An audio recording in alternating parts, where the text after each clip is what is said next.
It is definitely 10 o'clock on every device I have, so we're going to call it 10 o'clock and get started this morning. I'd like to welcome Sarah Steadfast with Newtown Mortgage, who is hosting these Newtown sessions of our Blitz, and she will introduce our guest today. So without further, Sarah. Great. Thanks so much, Tim, and thanks everybody for being on. Just a quick commercial for Newtown. Just really appreciate everybody's support. Just remember, we do all kinds of loans, physicians loans, construction loans, rehab loans, reverse mortgages, everything you could possibly want. So I just wanted to kind of throw that out there. But I am very pleased today to present Ute Heidenreich, who is Town Bank Mortgage's 1031. Well, she's actually counsel. Is that correct? Counsel, is that the way to say it? Yeah, well, I have a couple of hats. So. Yes, but we're very happy to have her here today to kind of navigate us through some 1031 exchange ideas for any investors that you have out there. So I'm just going to pass it right over to you, Ute, and thank you so much for being here. Absolutely. I appreciate the opportunity. And if I'm looking up, it's because I like to look at your faces, and my camera is on my laptop, and it's sometimes it's a little disconcerting, but yeah, so I'm Ute Heidenreich. I am president of Town 1031 Exchange, and we serve as a qualified intermediary, which is one of the requirements that you have to have when you want to use what's called a tax-deferred exchange, a 1031 exchange, a Starker exchange. Sometimes people misname it a tax-free exchange because nothing is ever free. So it's a deferral that you're obtaining.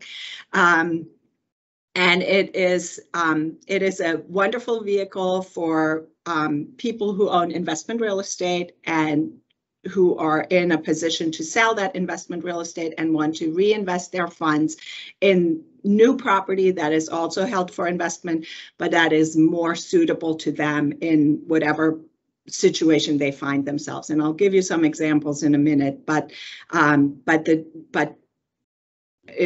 section of the IRS code is section 1031, and it permits you to defer your capital gains taxes and your depreciation recapture taxes when you quote unquote exchange one piece of investment property for another or others. And the requirements are such that you have to engage a qualified intermediary, and that's what Town 1031 does. That's all we do. We serve in that capacity and make sure that all the T's are crossed and the I's are dotted in connection with the exchange so that your client has everything that they need after they've gone through the process in the event the IRS were to come and audit it. The genesis of the 1031 comes from the 1930s. Part of it was kind of an urban renewal thing, but a big part of it was farmers in the Middle West who would swap parcels with each other. Sometimes, a son and a daughter from two families get married, and so they decide to swap these two fields or whatever. And the taxing authority would come along and they said, well, you sold something, so you're going to owe taxes on that. And the people would say, well, all we got was other dirt. All we got was other real estate. We don't have money to pay the taxes. And so that is how the section ended up in the IRS code that allows you to defer these tax obligations. In the 1960s and 70s, the Starker family came along, and they would sell a piece of real estate and take the money and wander around for a while and then buy something else when they found something suitable. And then they would amend their tax returns and say, we did an exchange, so we get to defer all these taxes, so please give them back. And the IRS said, no, you didn't. And they won. And so that's where all the regulations came from, because the IRS said, if we let people do this willy-nilly forever, there's no way we're ever going to track anything. And there's no way we're ever going to, know what we collected for sure. And so that's the birth of the qualified intermediary industry, because the IRS said, okay, so you're going to have, if you want to do this, you have to have a qualified intermediary who documents your exchange. You have to have that in place before you close on your sale. And the qualified intermediary also has to arrange that you never get control, even constructive control of the funds that are used from the sale. And in addition, we put in some rules about how long you have to be able to complete this and how much you can identify in connection with this in order to complete it. So that's where all those rules come from. And that's what we do. We make sure that all those rules are followed. We can tend to be a pain in the neck at the time when the deadlines are coming up, but that's what you pay us to do. So if you have a client who owns a piece of investment real estate, a house, a condo, you know, a beach house, a lot somewhere, and they decide, I want to sell this, I don't want to pay my tax obligations right now because I have in mind something else that I want to buy that I will also hold for investment. Those are the perfect people to talk to. And for you as real estate professionals, you're going to get to, you know, help them with a sale and potentially also with a purchase. So that's a great bonus for you. We of course have a lot of reasons why people are doing exchanges, and again, I always stress that exchanges allow you to be in the kind of property that works best for you at whatever juncture you're at in your business or in your life. You know, you have somebody who owns a little property where they've kept their business. Now the business has outgrown that real estate. They need to get something bigger. Why should they have to sell that property, pay the tax obligation, and use the leftovers to buy something new? They can, as long as they meet these requirements for the 1031, they can defer those taxes and be in the kind of building that works better for them. Same with rental properties. You know, people use the 1031 to relocate. We have a large military community here who I just talked to a gentleman the other day who said, you just wait, I have 7 houses because I've kept every house that we've ever had all over creation. And we've been renting them and now we're retiring here in Hampton Roads. I want that stuff closer to home. So I'm going to be selling all those properties one at a time and buying something here. Again, a perfectly good reason to do a 1031 exchange. So as I mentioned, the IRS came out with all of these rules. So you have to have the qualified intermediary. We prepare all the documents on the front end and on the tail end, and we notify you of the deadlines and of the rules with respect to identification. So the deadlines are firm. Like right now with this market, that's all I hear every day, all day, is these days are it's too quick. I can't manage to find something. It's scary, but unfortunately the IRS doesn't care about the specific market conditions. And so you will have your sale date when you're selling your property. We will have documents and instructions for the settlement agent. The documents get prepared based on the sales contract, and the instructions, of course, go to whoever is doing the closing. On the closing statement, we're looking for what I refer to as the breadcrumb trail for the IRS, namely that the funds are not going to the seller, the funds are going as a line item to the 1031 intermediary, so that if the IRS were to look at it, they can see you never have even constructive control of the money by it showing on the closing statement coming to you. So sometimes some settlement people get annoyed with us, but you know, that's why we want to see the closing statement to make sure. We do have reasons for being a pain. From that closing date, you'll have 45 days, or your client will have 45 days to identify and up to 180 days to close on the replacement property. And those dates are firm. The only time you ever have exceptions is when the property or the place where the business is located or the person lives is affected by a federally declared disaster.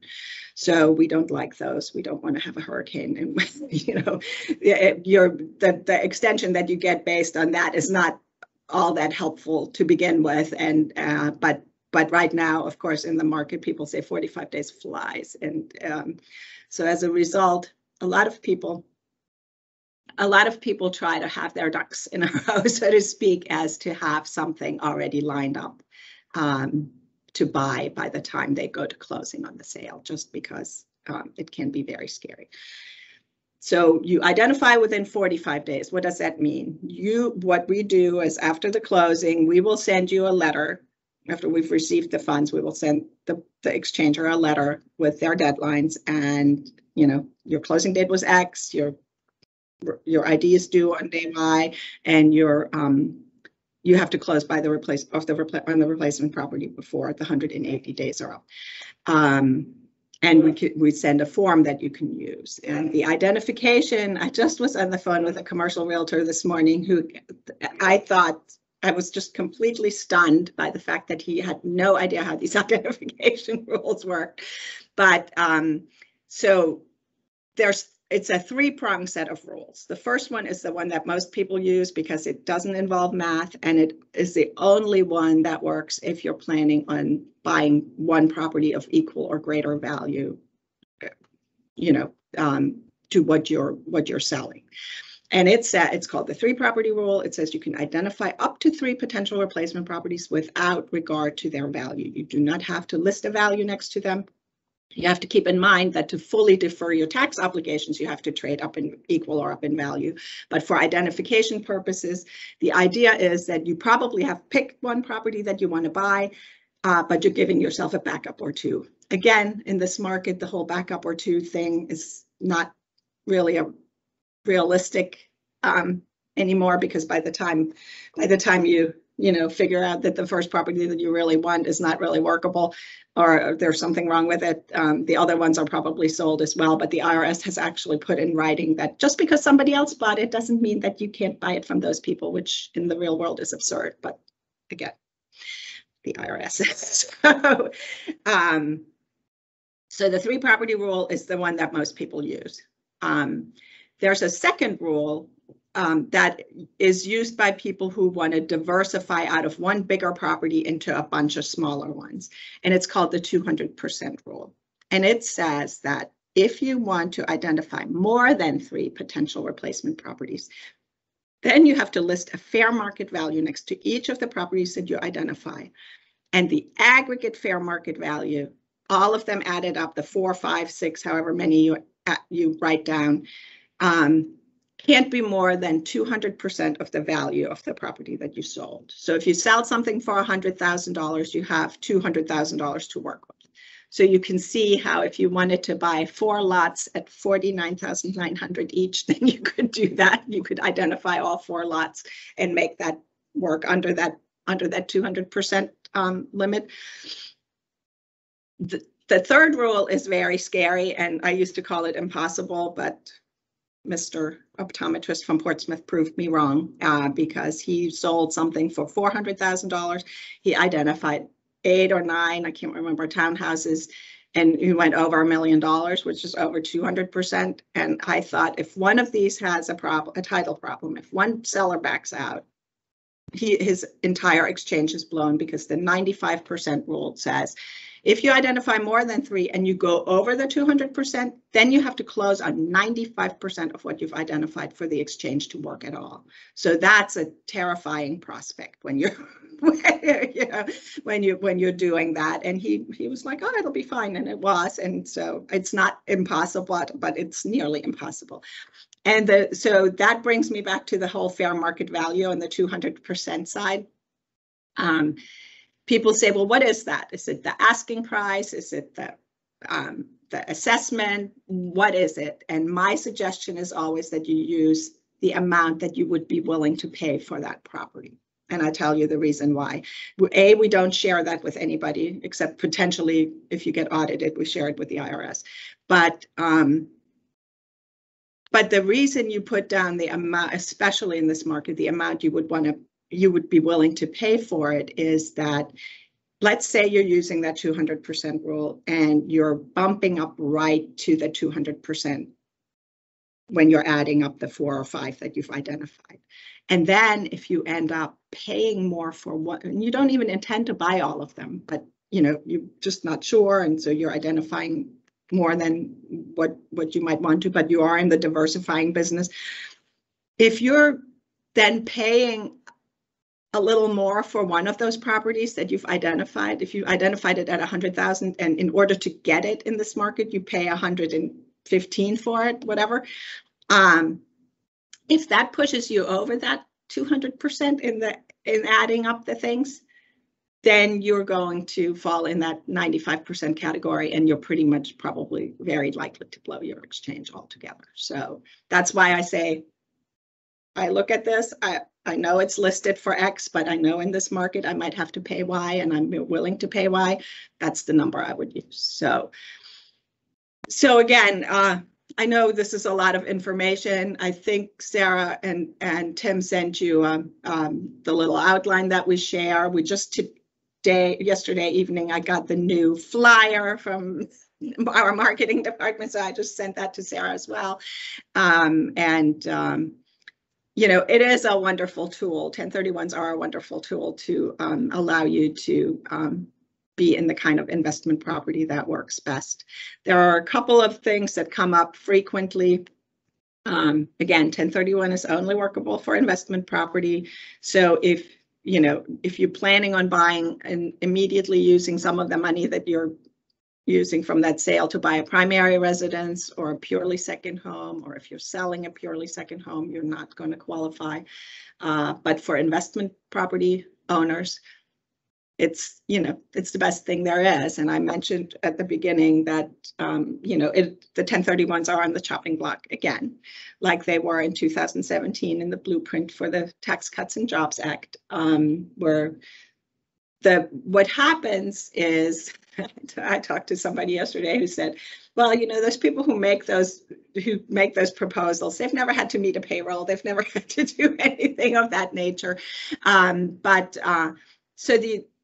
I think what happens is when you make this plan, so we have these big plans, we want to do all these things, we either want to do tax cuts or we want to pay for the infrastructure plan or whatever it is on any side. It's really not a political thing. But the idea is that people look at this chunk of money that's being deferred.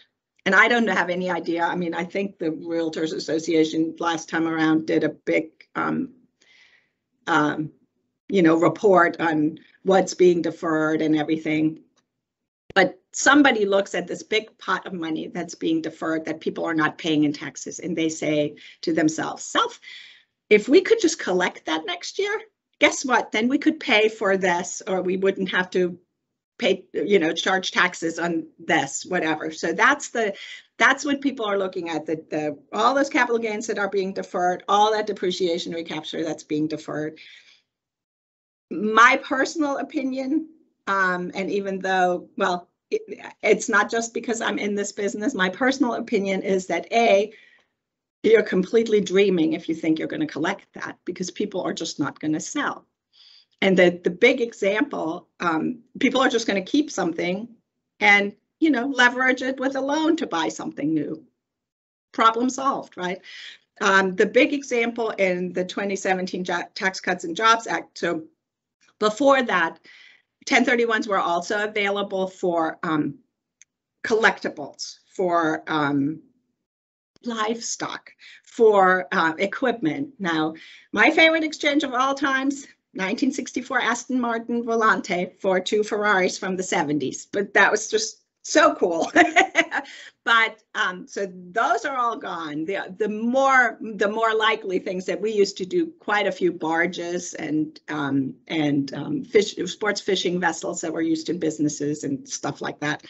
So, and cranes. And so the idea is you have this crane, you've depreciated it down. So with that stuff, right, with the Aston Martin, of course, it was the capital gain, but with equipment, it was the depreciation recapture that you would owe if you sell it without doing something. Well, you have this depreciated down crane. You really, in your business, you need a bigger one, a better one.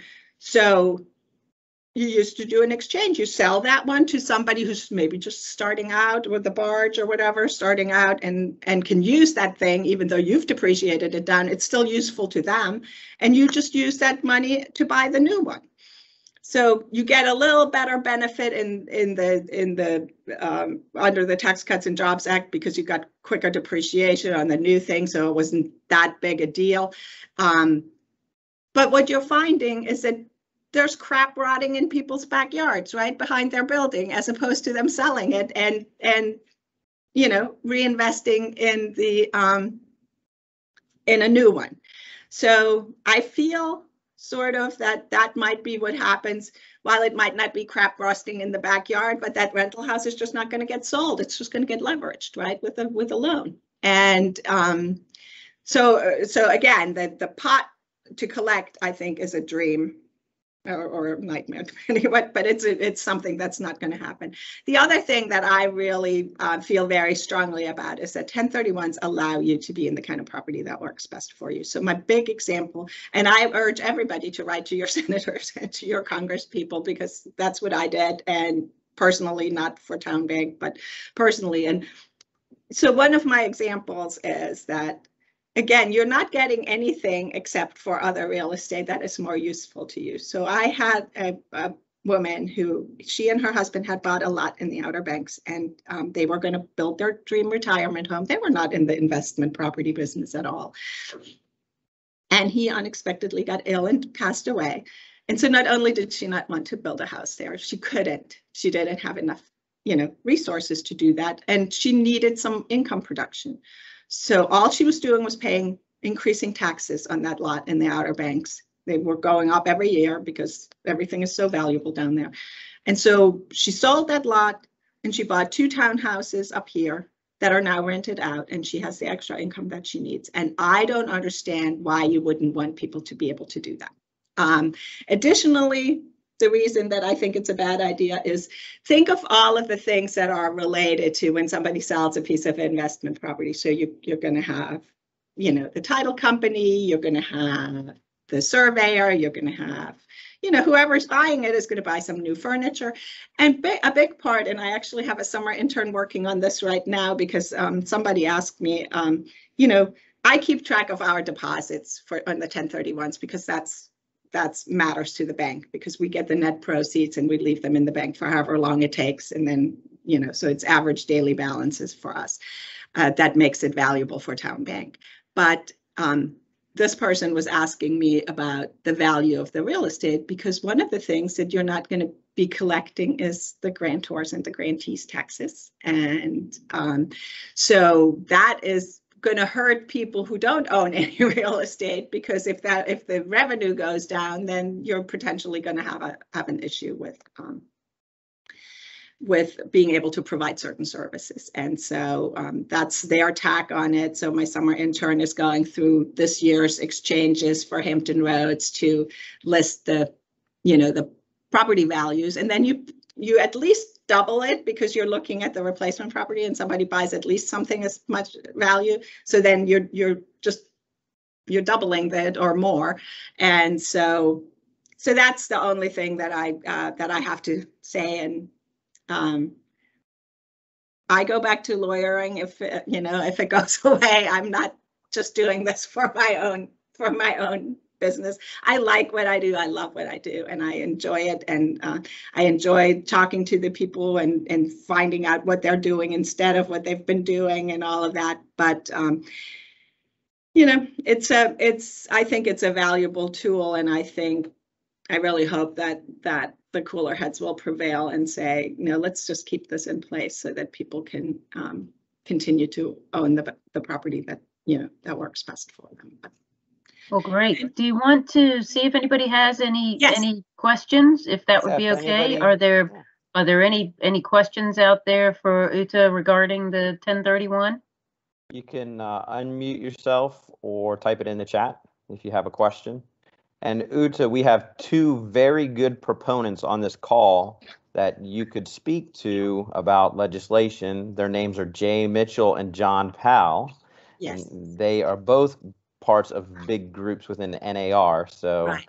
Anything you need to give them, they will be helpful. Yeah, NAR was the group that was, instrumental in not having that happen the last time around. And I'm hoping again that people will see past the short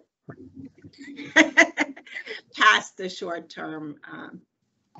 And because I think it will have a devastating effect on the real estate market. And I think. Uta, you said you contacted your senators. Did you contact Senator Kaine? Yes, Did he respond to you at all? not yet. Okay.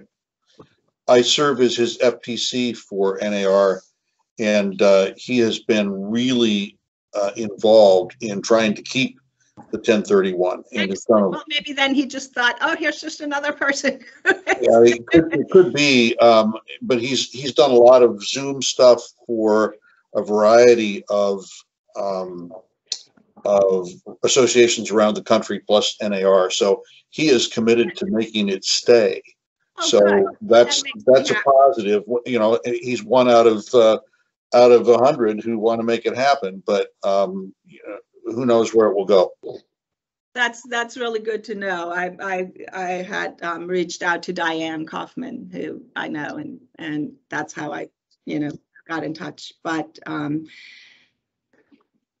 yeah, it's, you know, it's hopefully something that will stick around. And like I said, I'm getting to the age where I just go back to lawyering if I have to, but I think it would be just such a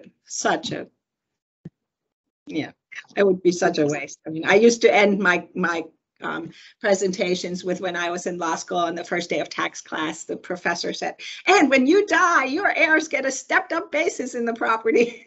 And I'd be like, ah, that's terrible. And because you have to die. And the woman next to me said, cool. So it's just a matter of perspective. And I love the whole idea of being able to defer and being able to own the kind of property that works best for you. Louis, do you have a question? I just want to say what a fine job UTA does. My family happened to have used UTA on a LLC, which ended up becoming rather complicated because some of the family partners wanted to cash out and some of the family partners wanted to do a 1031 exchange.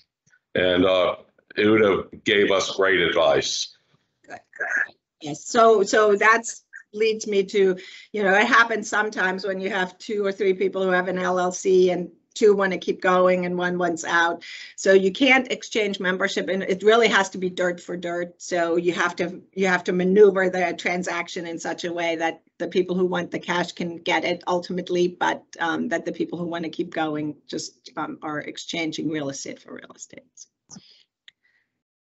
Well, that's a great point then for everybody to know then, that you know how to manipulate, or not manipulate, but how to move the pieces, yeah, so that people that want to cash out of a partnership can, or LLC, whatever it might be, right, and those that want to continue. So if you have people that are in there, yeah, there's UTA has the tools and the resources to make it work for your clients. So that's definitely a good piece of information to have. Plus, I want to say, as much as I think I know about the history of real estate, in the last year, I've learned a lot of information that's just trivial, great information that I can win some bar bets with.